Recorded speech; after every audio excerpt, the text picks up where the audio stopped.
The Montana sun was starting to set as Staff Sergeant James Cooper drove his old blue pickup truck down the empty highway. After 15 months in Afghanistan, everything about home felt different. The air smelled fresher, the colors looked brighter, and even his truck's broken radio couldn't spoil his mood. He was finally heading back to his family's ranch, still wearing his combat uniform because he hadn't wanted to waste any time changing at the airport. Cooper was a different man now than when he'd left.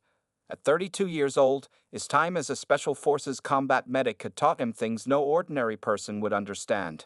He had seen the best and worst of humanity in those 15 months. He had saved lives under heavy gunfire, treated wounded children in remote villages, and lost brothers in arms who had become closer than family. The familiar landscape of rolling hills and scattered pine trees brought back memories of his childhood. He remembered riding horses with his younger sister Sarah across these same fields, racing each other to the creek that cut through their family's land. Those days felt like they belonged to another lifetime now. His hands, which had recently been treating battlefield wounds, gripped the steering wheel as he thought about how much had changed. His phone buzzed on the passenger seat, another text from his mother. "Don't forget to stop for gas, honey. The truck's gauge has been acting up since you left." Cooper smiled. Some things never changed, like his mother's constant worry about every little detail. He glanced at his fuel gauge, which was indeed getting low. She was right, as usual. The late afternoon traffic was thin, just a few cars passing by every now and then. Cooper enjoyed the quiet. It was so different from the constant noise of the military base. No helicopters overhead, no vehicles rumbling past, no shouted orders or radio chatter. Just the sound of his truck's engine and the wind through the half-open window. He passed a sign welcoming him to Bozeman County, only 2 more hours to go. His body was tired from the long flight and drive, but his mind was wide awake. Training had taught him to stay alert even when exhausted. His eyes constantly scanned the road ahead, an old habit that had kept him alive overseas. Even now, far from any war zone, he couldn't help but notice every detail. The broken-down car on the shoulder, the teenager on a bicycle, the hawk circling overhead. Cooper's stomach growled, reminding him that he hadn't eaten since the airplane's small breakfast. His mother had promised his favorite meal, her special meatloaf with mashed potatoes and gravy. The thought made him smile again. He had missed home cooking. The military food hadn't been terrible, but nothing could compare to a meal made by Mom. As he drove past fields of wheat swaying in the evening breeze, Cooper thought about what he would do next. The army had changed him. He was stronger now, not just in his body but in his mind. He had learned to make quick decisions under pressure, to stay calm when others panicked, and to help people who were having the worst day of their lives. Maybe he could use those skills somehow back home. The sun was getting lower, painting the sky in shades of orange and purple. Cooper's eyelids felt heavy, and he knew he needed to stop soon. Up ahead, he could see a small gas station, its lights already on against the coming darkness. The sign advertised fuel prices and hot coffee, fresh all day. Both sounded good right now. He didn't know it yet, but this simple stop for gas and coffee would lead to something unexpected. As Cooper slowed down and turned into the station's parking lot, he was just thinking about home, about seeing his family, and about getting back to normal life. He had no idea that his military training would be needed sooner than he thought. The gas station looked quiet and ordinary. An old pickup truck was parked near the door, and an elderly woman was just walking out with her purchases. Cooper pulled up to one of the pumps, turned off his engine, and stepped out into the cool evening air. Everything seemed peaceful. The 15 months in a war zone had taught him that trouble could show up at any moment, even in the most peaceful places. The gas station's fluorescent lights buzzed quietly in the growing darkness as Cooper got out of his truck. His boots crunched on the gravel, and the cool evening air felt good after hours of driving. The station wasn't very big, just 4 gas pumps, a small convenience store, and a flickering "Open" sign in the window. But it was clean and well kept, the kind of family business that was becoming rare these days. Inside the store, Cooper found an elderly woman behind the counter. Her name tag read Martha, and she had kind eyes that reminded him of his grandmother. She smiled when she saw his uniform. "Welcome home, soldier," she said warmly. Cooper nodded and returned her smile, grabbing a cup of coffee from the pot behind the counter. The coffee wasn't great, but after all those hours on the road, it tasted just fine. While Martha rang up his coffee and gas, Cooper noticed all the small details about the store. There were pictures on the wall of local high school sports teams, a bulletin board covered with community announcements, and a jar of homemade beef jerky on the counter. It was exactly the kind of place he had missed while overseas, somewhere simple, honest, and completely American. The peaceful moment didn't last long. The sound came first, the loud rumble of motorcycle engines, growing closer by the second. Cooper's trained ears could tell there were at least 3 bikes, and they weren't cruising past. They were slowing down. Through the store's large front window, he watched as 3 large motorcycles pulled into the parking lot, their chrome pipes gleaming under the station's lights. The bikers weren't the friendly weekend rider type. These men wore dirty leather vests covered in patches, some of which Cooper recognized from military intelligence briefings about gang activity. The leader was a huge man, probably 6'4" and 300 pounds, with a long gray beard and arms covered in tattoos. The other 2 weren't much smaller, and all 3 carried themselves with the swagger of men used to intimidating others. Martha's whole attitude changed the moment she saw them. Her friendly smile disappeared, replaced by a look of worry that Cooper had seen too many times in Afghanistan, the look of someone who knew trouble was coming but couldn't do anything about it. Her hands shook slightly as she finished counting out his change. "They've been causing problems around here for months," she whispered to Cooper, her voice trembling a little. "Last week they trashed the diner down the road when the owner asked them to pay their bill. Nobody can stop them, the sheriff's office is too far away, and they're always gone before deputies arrive." Cooper took his change and moved to the side of the store, pretending to look at the snack display, but his mind was already working, assessing the situation just like he'd been trained to do. He noticed how the bikers positioned themselves as they entered, 2 by the door, 1 moving toward the counter. He saw the bulges under their vests that might be weapons. He counted the security cameras, noted the location of the fire extinguisher, and mentally mapped out every exit. The bikers burst through the door like they owned the place, making as much noise as possible. The bell above the door jangled wildly, and the whole store seemed to shake with their heavy boots. They smelled like cigarettes, leather, and motorcycle exhaust, filling the small space with their presence. Well, if it ain't our favorite store," the leader announced loudly, his voice rough and mocking. He walked straight to the counter where Martha stood, trying to make herself as small as possible. "You got our special order ready, Martha. You know, the one where we take whatever we want, and you don't call the cops." The other 2 bikers laughed and started walking up and down the aisles, knocking things off shelves and pocketing whatever caught their eye. They hadn't really noticed Cooper yet, or if they had, they dismissed him as unimportant. That was fine with him. In combat, being underestimated could be an advantage. Cooper stayed where he was, quiet and still, watching everything through the reflection in the store's window. His coffee cup was still in his hand, but his body was tense and ready. He knew that in the next few minutes, these bikers would learn an important lesson about judging people by their appearance.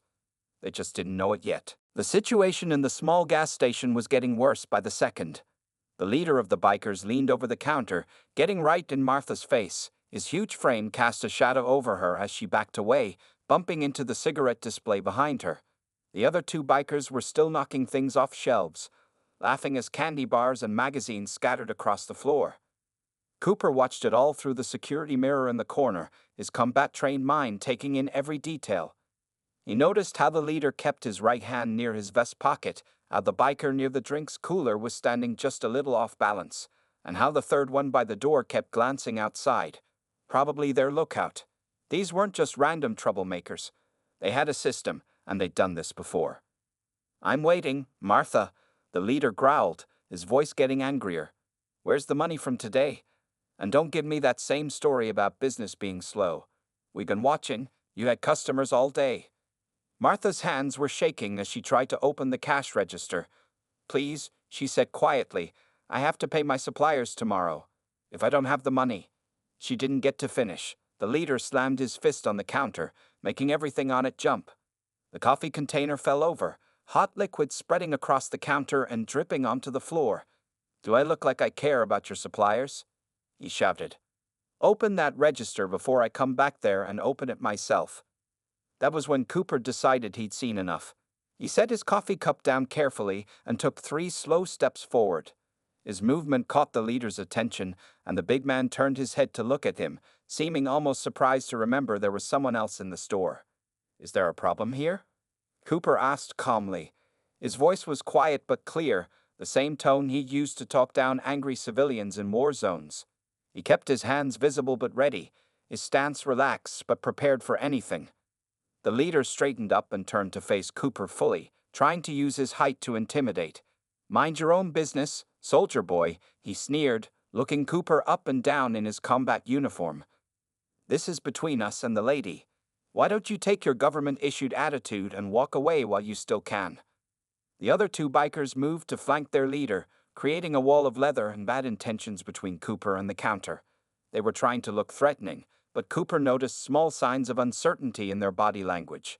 They weren't used to people standing up to them, and they didn't quite know what to make of his calm demeanor. "I could walk away," Cooper agreed, still keeping his voice level. "But then I'd have to explain to my commanding officer why I left an elderly woman to face 3 armed men by herself. That wouldn't look good on my record." He took another step forward, his boots silent on the linoleum floor. "So how about you boys take a walk instead? Before this gets complicated." The leader's face turned red with anger. Nobody talked to him like that, especially not in front of his crew. "You think that uniform makes you tough?" he snarled. "We eat guys like you for breakfast. Last chance to leave before you get hurt real bad." Cooper sighed quietly. In his 15 months overseas, he'd learned that some people only understood one language: force. He'd hoped to avoid violence, but these men were giving him no choice. He could see Martha behind the counter, her phone in her hand, probably trying to call the sheriff. He just needed to keep their attention on him. "Actually," Cooper said, his voice taking on a harder edge, "this is your last chance. Because in about 10 seconds, you're either going to walk out that door on your own, or you're going to learn why the Special Forces motto is De Oppresso Liber, to free the oppressed." His eyes, which had seen real combat and real danger, locked onto the leader's. "Your choice. Make it fast." The leader's response was exactly what Cooper had expected and prepared for. With a roar of rage, the huge man charged forward, his fist already swinging in a wild haymaker that would have taken Cooper's head off if Cooper had still been standing there. Time seemed to slow down for Cooper as the biker leader's fist swung through empty air. His Special Forces training took over automatically, just as it had done hundreds of times before. He stepped smoothly to the side, letting the big man's momentum carry him forward. In the same fluid motion, Cooper grabbed the leader's extended arm and used his own force against him, redirecting him straight into a shelf of potato chips. The leader crashed into the display with a loud bang, sending bags of chips flying everywhere. He was tough though, and he recovered quickly, spinning around with surprise and rage on his face. Nobody had ever moved that fast against him before. "Get him!" the leader shouted to his friends, spitting out potato chip crumbs. The other two bikers jumped into action, but they were already too late. Cooper had positioned himself perfectly between them, forcing them to approach one at a time unless they wanted to risk hitting each other. The first biker charged in with a wild tackle attempt. Cooper simply sidestepped again, this time bringing his knee up just enough to catch the man in the stomach. As the biker doubled over, gasping for air, Cooper helped him gently to the ground with a practiced arm lock. The man's face pressed against the cold floor as his arm was held at an angle that prevented any movement without causing serious pain. "Stay down," Cooper advised quietly. "You're only making this harder on yourself." The third biker pulled something from his vest, a small knife that glinted under the fluorescent lights. Martha gasped behind the counter, but Cooper didn't even blink. He faced much worse in Afghanistan. The biker slashed the knife through the air in what he probably thought was an intimidating way, but to Cooper's trained eye, it just showed that the man had no real idea how to use a weapon. "Put it down," Cooper warned, his voice firm but still calm. "You don't want to escalate this to armed assault. That's serious jail time." The knife-wielding biker hesitated for a moment, looking at his friend on the floor and then at his leader, who was still trying to shake off his collision with the chip rack. That moment of hesitation was all Cooper needed. He moved forward suddenly, caught the man's wrist with one hand, applied pressure to a specific nerve point, and watched as the knife clattered harmlessly to the ground. Before the biker could react, Cooper had him in a simple but effective hold, one arm twisted behind his back. "On your knees," Cooper instructed, applying just enough pressure to show he meant business. The biker complied, more out of shock than anything else. The leader had finally recovered and was watching all of this with disbelief. His face turned an even darker shade of red as he saw both of his friends effectively neutralized by this soldier who didn't even look out of breath. With a roar of pure fury, he reached behind his back, probably for a weapon of his own. "I wouldn't," Cooper said sharply. His voice carried such authority that the leader actually froze. "Your friends are down, but not hurt. Nobody has any serious injuries yet. Let's keep it that way." He nodded toward the security cameras in the corners. "Everything's been recorded. Right now, you're looking at assault and attempted robbery. Draw that weapon, and you're looking at armed assault, maybe even attempted murder. Make your choice." The leader's hand stayed behind his back as he struggled with his decision. Cooper could see the thoughts racing across his face: anger, humiliation, and finally, a grudging realization that he was beaten.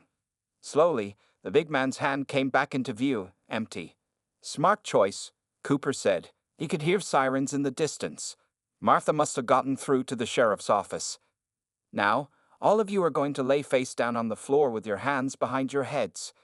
The police will be here in about 2 minutes, and I don't want any more trouble." The leader looked like he wanted to argue, but one glance at his helpless friends changed his mind. With a grunt of defeat, he lowered himself to the floor. Cooper maintained his holds on the other two until they were all properly positioned, keeping a careful eye on all three men. Martha was still behind the counter, holding her phone, looking at Cooper with a mixture of fear and amazement. "Are you okay, ma'am?" he asked, keeping his attention on the bikers. She nodded, too shocked to speak. The sirens were getting closer now. Cooper allowed himself a small smile. His first night back home had turned out to be more exciting than expected, but at least he hadn't lost his touch. Red and blue lights filled the gas station parking lot as 2 police cars pulled up, their sirens cutting through the quiet evening air. Cooper kept his attention on the 3 bikers lying face down on the floor, making sure none of them tried anything foolish before the officers arrived. The knife that one of them had dropped was safely kicked away under a shelf, where it couldn't cause any more trouble. Sheriff Mike Peterson was the first one through the door, his hand on his holstered weapon. He was an older man with gray hair and the weathered face of someone who had seen plenty of trouble in his years of service. Behind him came 2 younger deputies, their eyes wide as they took in the scene. 3 large bikers on the floor, controlled by a single soldier in combat fatigues. "Evening, Sheriff," Cooper said calmly, as if this was just another normal day. "These gentlemen were causing some problems for Martha here. We had a discussion about it, and they've agreed to cooperate." The sheriff's face broke into a slight smile as he understood what had happened. Well, he said, looking down at the bikers. "If it isn't the Thompson brothers and their friend, Mr. Riley, we've been wanting to have a chat with you boys for quite a while now." The deputies moved forward to handcuff the bikers, who were surprisingly quiet now. The fight had gone out of them, replaced by the embarrassment of being taken down by one man. The leader, who Cooper now knew was named Riley, wouldn't meet anyone's eyes as the deputies helped him to his feet. Martha came out from behind the counter, still shaking a little but looking more confident now. "They were trying to rob me again, Sheriff," she said. "They've been coming here for weeks, taking things, demanding money. But this time," she looked at Cooper with grateful eyes. "This time was different." Sheriff Peterson nodded and pulled out a small notebook. "I'm going to need statements from both of you," he said. "And we'll want to get the security camera footage too. These boys have been causing trouble all across the county, but nobody's been able to catch them in the act before." Cooper spent the next 30 minutes explaining what had happened, keeping his description professional and precise, just like writing a military report. He described how the bikers had threatened Martha, how they had refused to leave when asked, and how they had initiated the physical confrontation. He was careful to mention every detail that would be important for pressing charges. "You handled this exactly right," the sheriff said when Cooper finished his statement. "Used just enough force to control the situation, nothing more. Where'd you learn to fight like that, son?" "Special Forces training, sir," Cooper replied. "Combat medic. Just got back from Afghanistan yesterday." The sheriff whistled softly. "Well, these boys picked the wrong person to mess with, that's for sure. You know, we've been looking for someone with your kind of experience to join the department. We could use a deputy who knows how to handle himself without going overboard." Cooper was surprised by the offer. He hadn't thought about what he was going to do now that he was home, but law enforcement had always interested him. It would be a way to use his skills to help people, just like he had tonight. Martha interrupted their conversation, carrying 2 fresh cups of coffee. "On the house," she said, handing them to Cooper and the sheriff. "And there's more where that came from. Anytime you want to stop by." Her hands weren't shaking anymore, and her smile was genuine. Outside, the deputies were putting the last of the bikers into their patrol cars. The Thompson brothers looked defeated, but Riley was still angry, glaring at Cooper through the car window. Cooper met his gaze calmly, and after a moment, Riley looked away first. "You know," the sheriff said, sipping his coffee, "these 3 have been bullying people around here for months. Nobody would stand up to them because of their size and reputation. Sometimes it just takes one person willing to do the right thing to change a whole situation." Cooper nodded, understanding exactly what the sheriff meant. It was the same in Afghanistan. One person standing up against wrongdoing could give others the courage to do the same. He hadn't planned on being a hero tonight, he just wanted to get home to his family. But as he watched the patrol cars drive away with the bikers safely in custody, he felt good about how things had turned out. After the police cars left, the gas station felt strangely quiet. Cooper helped Martha clean up the mess from the fight, picking up scattered bags of chips and putting knocked-over displays back in order. The old woman insisted on working alongside him, even though he told her to rest. Her hands were steady now as she swept broken glass from the floor. "You remind me of my late husband," Martha said as they worked. "He was a soldier too, served in Vietnam. Had that same look in his eyes. Kind but ready for anything." She paused, leaning on her broom. "He always said that being brave isn't about not being scared. It's about doing what's right even when you are scared." Cooper nodded, understanding exactly what she meant. He thought about all the times in Afghanistan when he'd been terrified but had to act anyway. "Your husband sounds like he was a wise man," he said, straightening a rack of magazines. Sheriff Peterson came back inside after finishing his radio calls. He'd sent his deputies to the station with the arrested bikers, but stayed behind to help wrap things up. "Martha," he said, "I'm going to need you to come down to the station tomorrow to sign some papers. These boys aren't getting out of it this time. We got them on attempted robbery, assault, and carrying concealed weapons without permits." Martha smiled, looking relieved. "Good. Maybe now some of the other shop owners will come forward too. Those men have been terrorizing everybody for too long." She turned to Cooper. "Will you need to come to the station too?" "Yes, ma'am," Cooper replied. "But I can stop by in the afternoon. Need to see my family first. They're expecting me tonight." He looked at his watch and was surprised to see how late it had gotten. His parents would be wondering where he was. The sheriff handed Cooper his card. "About what we discussed earlier," he said. "That offer to join the department is serious. We need good people, and you got exactly the right mix of skills and judgment. Think about it while you're getting settled back home." Cooper put the card in his pocket, genuinely considering the idea. He'd been wondering what he'd do now that he was back in civilian life. Being a deputy would let him serve his community the same way he'd served his country. As they finished cleaning, a few customers came in, having seen the police cars leave. Word traveled fast in small towns, and people were curious. Martha dealt with them patiently, telling the story again and again. Each time, she made Cooper sound more and more heroic, despite his protests that he was just doing what anyone would do. "That's the thing, son," one old farmer said after hearing the story. "Not just anyone would have done what you did. Most folks these days mind their own business, even when they see something wrong happening. Takes a special kind of person to stand up like you did." Cooper felt uncomfortable with all the attention. In Afghanistan, he'd done much more dangerous things, but those were part of his job, not choices like tonight. Still, he understood what the farmer meant. Sometimes the hardest battles weren't against armed enemies, but against the temptation to look the other way when something wrong was happening. As he finally got ready to leave, Martha insisted on loading him up with snacks and drinks for the rest of his drive home. She wouldn't take no for an answer, and she wouldn't let him pay either. "My gift," she said firmly, "to remind you that there are still good people in the world worth fighting for." Cooper carried the bag of snacks to his truck, feeling tired but satisfied. The sheriff walked out with him, looking thoughtful. "You know," the older man said, "what happened here tonight, it's going to change things.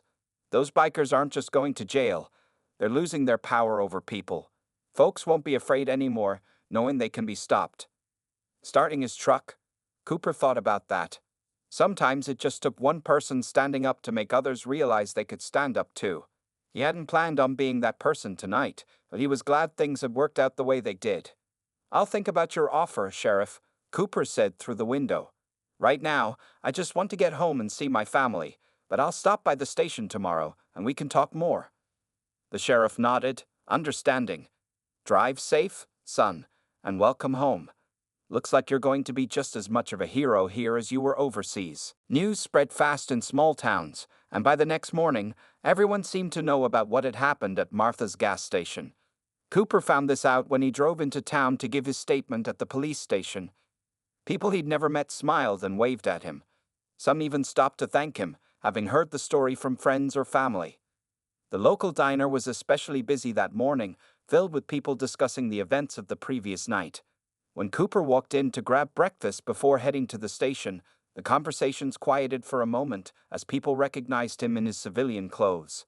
The diner's owner, a short man named Bill, rushed over to shake his hand. "Your breakfast is on the house," Bill insisted, leading Cooper to a booth. "Those bikers smashed up my place last month when my daughter wouldn't give them free food. Cost me nearly $2,000 to fix everything, and my insurance wouldn't cover it because they said I didn't have enough proof." Cooper tried to decline the free meal, but Bill wouldn't hear of it. "You did what the rest of us were afraid to do," he said firmly. "Made those bullies realize they're not untouchable. Now, what do you have? Our pancakes are the best in the county." While Cooper ate his breakfast, which really did include excellent pancakes, more people stopped by his table to talk. A teenage waitress told them how the bikers had harassed her whenever she worked late shifts. An elderly man mentioned how they'd stolen his grandson's motorcycle, but nobody could prove it. Each person had a story, and Cooper began to understand just how much fear these men had spread through the community. At the police station, Cooper found even more evidence of the bikers' activities. Sheriff Peterson showed him a board covered with reports and complaints, all involving the Thompson brothers and Riley. "Been building this case for months," the sheriff explained. "But nobody would testify against them. They were too scared of revenge." The sheriff's office was busy that morning. While Cooper gave his official statement, several other business owners came in to file their own complaints against the bikers. Martha had already been there, providing security camera footage that clearly showed the attempted robbery and assault. "Your actions gave people courage," Deputy Sarah Martinez told Cooper as she took his statement. "We've had more people come forward this morning than in the last 6 months combined. With all these witnesses and Martha's footage, those men are going away for a long time." Cooper's phone kept buzzing with messages from his family. They'd seen the story on the local news and were both worried and proud. His mother wanted him to come straight home, but his father, a former Marine, just sent a simple message. "Good job, son. Semper Fi." Around lunchtime, Martha stopped by the station. She looked different today, standing straighter, smiling more. She carried a large paper bag that smelled like fresh baking. "Brought some thank you cookies for everyone," she said, setting the bag on a desk, "and some news. The other store owners and I had a meeting this morning. We're starting a community watch program. No more letting bullies run our town." Cooper watched as Martha handed out cookies to the deputies, chatting and laughing with them like old friends. It was hard to believe this was the same frightened woman from last night. Sometimes, he realized, one small act of courage could start something much bigger. Sheriff Peterson pulled Cooper aside into his office. "Got some interesting calls this morning," he said. "Turns out those 3 weren't just local troublemakers. They're part of a larger gang that's been causing problems across 3 states. FBI's interested in what we caught them with last night. Could help break up the whole organization." Cooper nodded, thinking about how often small actions had big consequences. He hadn't planned on any of this when he'd stopped for gas last night. He just wanted to do the right thing, like he'd been trained to do. "About that job offer," the sheriff continued, "no pressure, but the position's yours if you want it.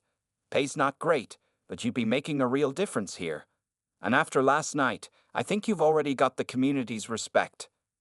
Looking out the office window at the busy station, Cooper watched Martha sharing her cookies and telling her story to a young deputy. He saw the wall of reports that might finally lead to justice. He thought about all the people at the diner, no longer afraid to speak up.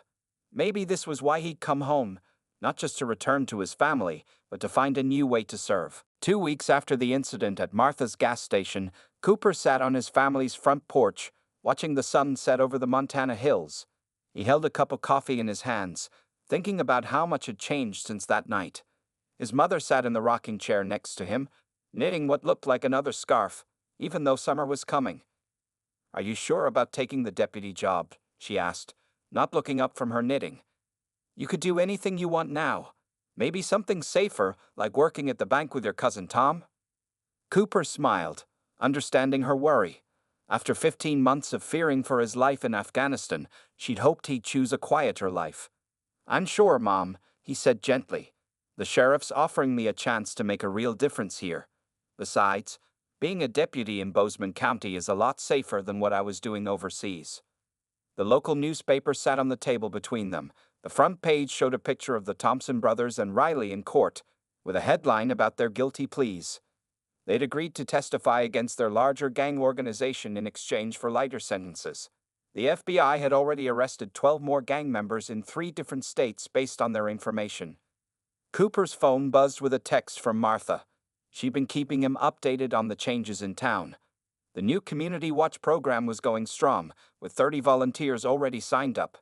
They'd even gotten funding from the town council to install better lighting in the parking lots of local businesses. "Did you hear about Bill's diner?" his mother asked, changing the subject.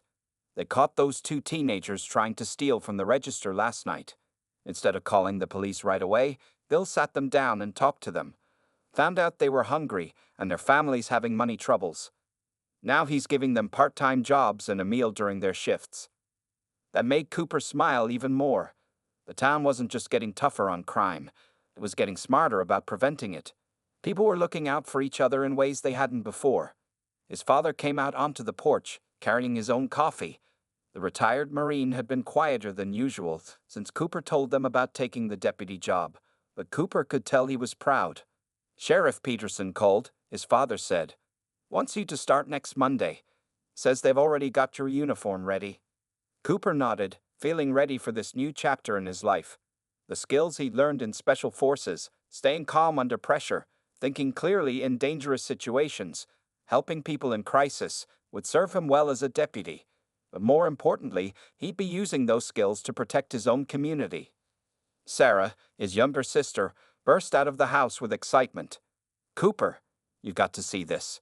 She was holding her phone, showing him a social media post. Someone had made a short video about what happened at the gas station, and it had gone viral.